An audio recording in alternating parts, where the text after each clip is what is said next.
اور وہ اسباب ہم امت محمدیہ میں بھی سرایت تو نہیں کر گئی؟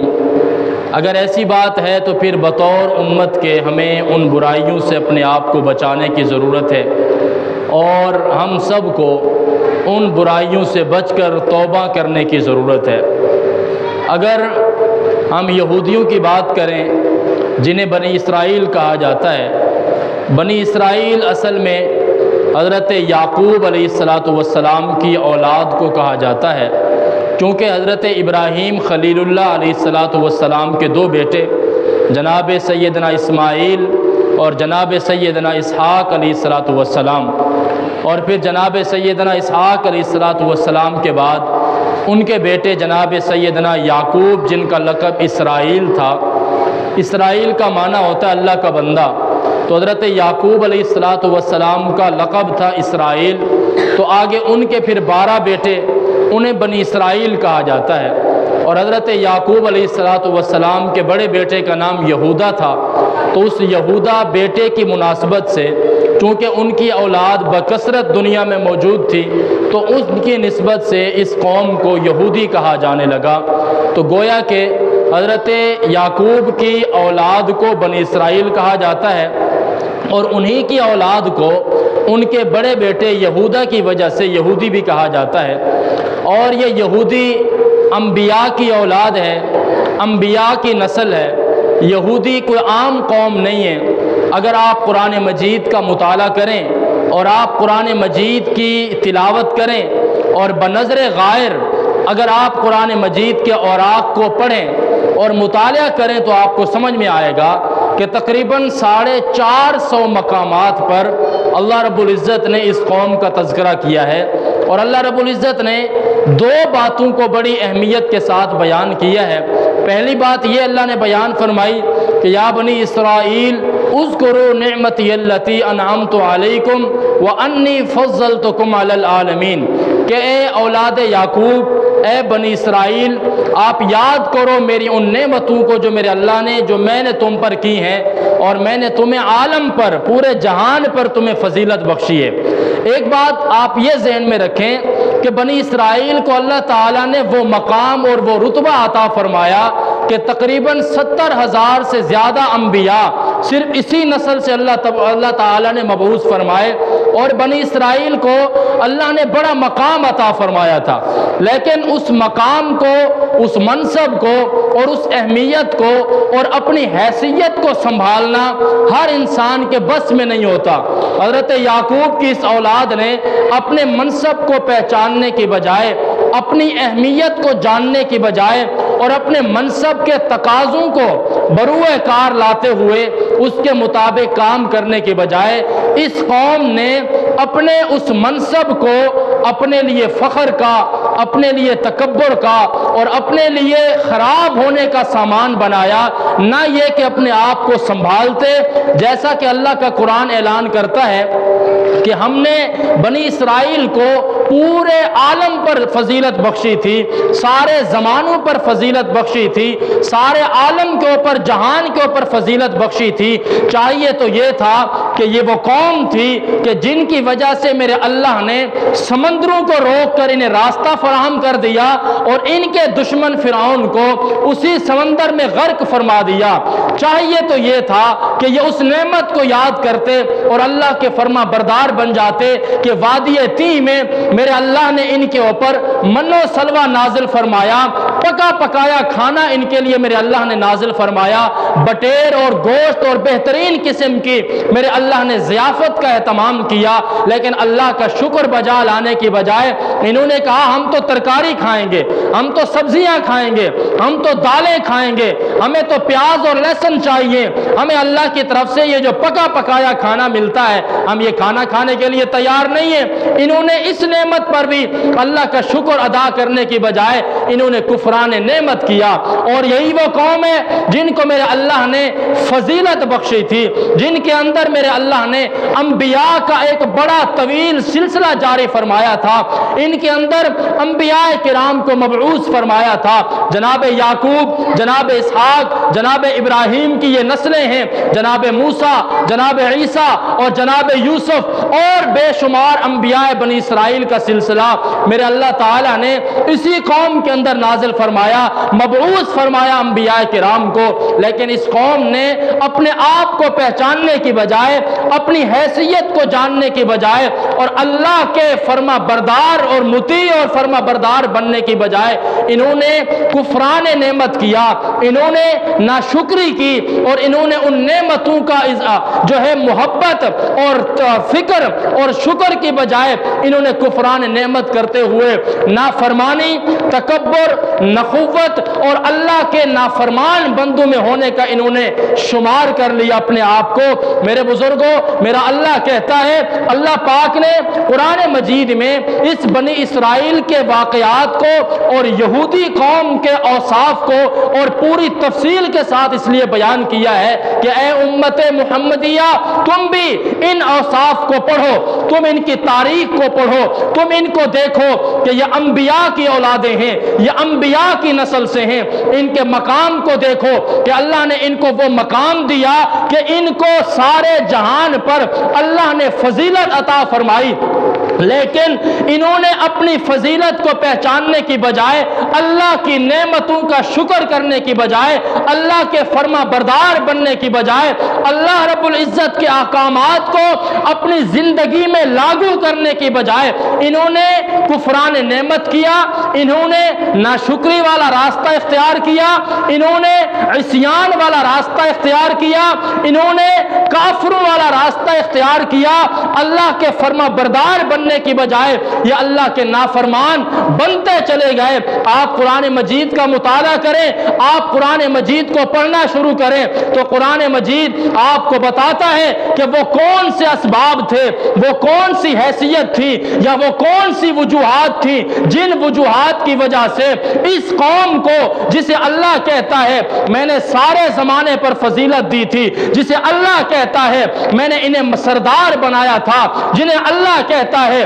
میں نے منصب امامت عطا کیا تھا، جنہیں اللہ کہتا ہے میں نے انبیاء جیسا پاکیزہ اور بہترین منصب انہی کی نسلوں میں جاری کیا تھا، لیکن اس کے باوجود انہوں نے وہ وجوہات اختیار کی ہیں کہ اللہ پھر دوسرے مقام پر خود ہی ارشاد فرماتا ہے وَضُرِبَتْ عَلَيْهِمُ الذِّلَّةُ وَالْمَسْكَنَةُ وَبَاءُوا بِغَضَبٍ مِّنَ اللَّهِ کہ بجائے اس کے کہ یہ میری نعمتوں کے آگے شکر کرتے، بجائے اس کے کہ میری نعمتوں کو پہچانتے، بجائے اس کے کہ اللہ کے فرما بردار بنتے، لیکن انہوں نے نعمتوں کا شکر ادا کرنے کی بجائے، فرما برداری اختیار کرنے کی بجائے، اللہ کے برگزیدہ انسان بننے کی بجائے، انبیاء کرام کے اس سلسلے کو اپنے لیے باعث ہدایت بنانے کی بجائے انہوں نے کفران نعمت والا راستہ اختیار کیا، انہوں نے شیطانوں والا راستہ اختیار کیا، انہوں نے تکبر والا راستہ اختیار کیا، انہوں نے ہیلے اور بہانے بنانے شروع کر دیے،